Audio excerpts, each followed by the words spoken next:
Good evening. My name is Giovanni, and welcome to Face to Face. Have you ever been let down by a friend, a boss, or a family member? Do you remember how you felt afterward? You stopped believing in them because they'd broken faith with you. Once we lose faith in someone, it's very difficult to trust them again. Tonight, I'm delving into faithfulness. Faithfulness is about trust, commitment, and perseverance, a fruit of the Spirit sadly absent in our culture. In a world that values instant gratification, selfishness, and getting ahead at all costs, being faithful can be challenging. Faithfulness is rooted in God's unchanging nature. And if that is so, how can we grow in our faithfulness to God and to others? That's what we're here to learn tonight. Let's get into it.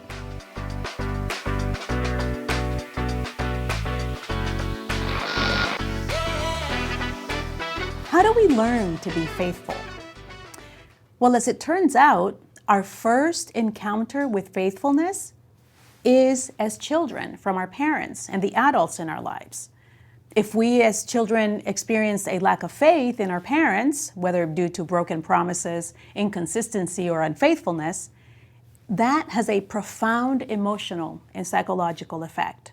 For example, we might experience emotional instability and insecurity, meaning that we struggle with anxiety and self-doubt. If we haven't experienced faithfulness from our parents, it just makes it hard to believe in God's faithfulness or trust others in relationships. It's also what makes us fear commitment, so we avoid responsibility out of fear that nothing lasts. We might also experience feelings of unworthiness, believing that we aren't worth keeping promises for. If you struggle to be faithful to others and/or lack faith in God, it might be because it wasn't modeled for you as a child. The good news is that faithfulness can be restored. So even if you grew up with unreliable parents, you can still find trustworthy mentors who model faithfulness for you. You can also lean into God's promises through scripture and prayer. And you can learn to trust again by starting with small steps. God shows us his faithfulness through his word, where over and over again he commits to his faithfulness, which does not change due to circumstances. As I said at the beginning, faithfulness is rooted in God's character, which is steadfast, loyal, and unwavering. Deuteronomy 7:9 says, "Know therefore that the Lord your God is God. He is the faithful God, keeping his covenant of love to 1,000 generations of those who love him and keep his commandments." Faithfulness isn't just about showing up. It's about staying true even when circumstances make it difficult. It's about following through on commitments, remaining loyal to God, and being dependable in our relationships.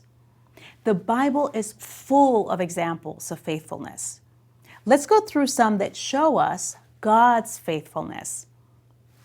God promised Abraham and Sarah a son in their old age, and despite their doubts, he fulfilled his word through the birth of Isaac. God promised David that his lineage would endure, and ultimately Jesus Christ, the Messiah, was born from his line. God promises to never leave us or forsake us. This he promises in Hebrews 13:5. In Lamentations, he reminds us, because of the Lord's great love, we are not consumed, for his compassions never fail. They are new every morning. Great is your faithfulness. We also see the faithfulness in the lives of biblical figures. For example, Ruth was faithful to Naomi, choosing loyalty for her over personal gain. Daniel remained faithful in prayer, even when it led him to the lion's den. Paul endured hardships, imprisonments, and trials, yet remained faithful in his mission. Each of these individuals trusted in God's faithfulness, which in turn strengthened their own. On the flip side, let's look at what faithlessness looks like. Here's some recent examples. In the corporate world, we've seen companies like Theranos or FTX stand out because of deceiving investors and employees. In the political realm, we see politicians across the spectrum often make promises that they fail to keep. How about marriage and relationships? We have seen many high-profile celebrity breakups due to infidelity. Additionally, even within our faith, religious leaders have had moral failures.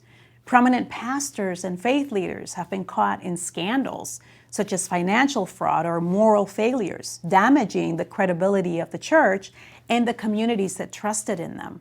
We see faithlessness in the workplace, instances where employees or employers act in bad faith, whether through mass layoffs with little notice or workers quietly quitting by disengaging from work while still collecting a paycheck. Even within our own friendships, we can experience faithlessness. There's currently an ongoing feud between Lamar and Drake. Just because you're able to set words to a beat doesn't make allegations and personal assassination okay. On a more personal level, have you ever ghosted a friend or been disloyal yourself? Our culture struggles with faithfulness in relationships. These examples highlight why faithfulness is a rare and valuable virtue today.